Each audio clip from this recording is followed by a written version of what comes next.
Hey, welcome back, YouTube. I got a request by actually the inquisitive fish guy. He wanted to know what type of substrate I used in my tanks. So this is basically what I use in all my tanks. Just to clarify, Carib C is what I use. They're not a sponsor or anything on my YouTube channel or anything like that, so I just want to get that out of the way. But I do use their products. I really like it. I've been using aragonite for a very long time. It's got tons of surface area.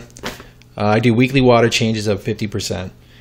And in between the water changes, well, I also use another product by C-Chem, who's also not a sponsor of my YouTube channel. And I use their C-Chem Cichlid Lake Salt. And that stuff helps to buffer the water parameters when I initially do the water change, and then the aragonite helps to buffer the water through the week. And the main thing is the carbonate hardness, and I'm not sure how much you guys know about water parameters and the nitrogen cycle and ammonia, but ammonia builds up because of waste, and then it gets turned into nitrite, and then it gets turned into nitrate. Now, pH is the alkalinity of the water, and 7 is neutral. Anything above 7 is going to be more alkaline. Anything below 7 is going to be more acidic. So, to be precautious, it's better to have a higher carbonate hardness, because the carbonates and bicarbonates will absorb any acids produced through the nitrogen cycle, like mainly ammonia, that will affect the pH. Because if pH adjusts during a spike of ammonia, it's a lot more harmful to the fish than if it adjusts normally. So the carbonate hardness will keep the pH steady. And this aragonite holds the pH at about 8.2. And it's got a bunch of other trace elements in it. It's got, let's see, it says up to 100,000 square inches of surface area for nitrifying bacteria, beneficial bacteria, what have you, per pound of this stuff. And a lot of people say, okay, well, you need a pound per gallon of substrate in your tank. I don't use nowhere near that. I think I use probably maybe a half pound per gallon. So for an 180 gallon aquarium, I'd use probably 90 to 100 pounds of this stuff. I don't like a thick substrate because I think that a thick substrate can just cause more issues. It harbors a lot more waste that's broken down, the microparticles of waste.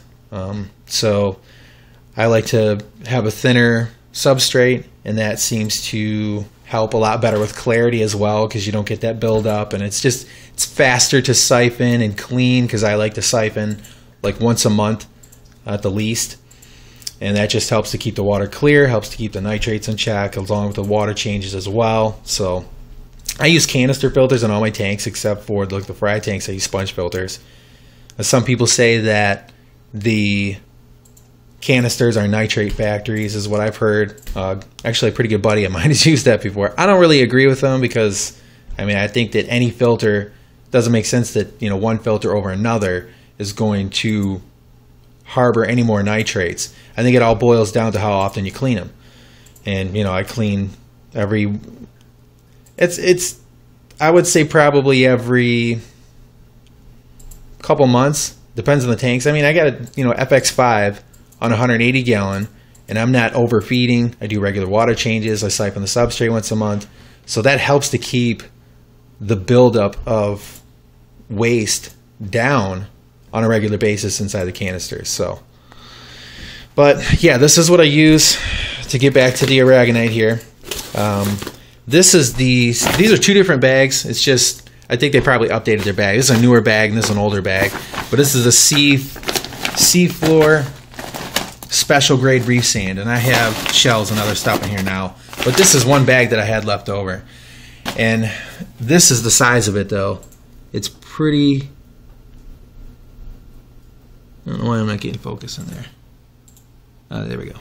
All right, so this stuff is like, I think 0.5 to 1.5 millimeters. And I believe it does get smaller over time because it does dissolve. So very, very, very slowly. But you can get it in this size, or you can get it in the sugar grain size, which is more like a sand. And some people prefer that. I have it actually in one of my tanks. Let me kick it on and see if I can show you. This is my Blue Point tank here. Pop the light on. Yeah, it's kind of hard to see, but I mean, this stuff is, I mean, it's like sand. It's really fine. And it's nice. It looks really nice too. I mean, it's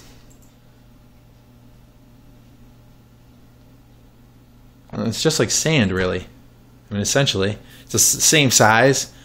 It's got the same movement and the same weight, so it moves around, you know, if it gets blown too much, stuff like that. So, but that's it. You know, it's really good stuff. I like it. It helps to maintain the water parameters during the week. Provides tons of surface area for bacteria. I mean, you can't really beat this stuff. I mean, if you're using something like just regular gravel, I mean, it's got very, very low surface area on it, comparatively speaking, and it doesn't help to buffer.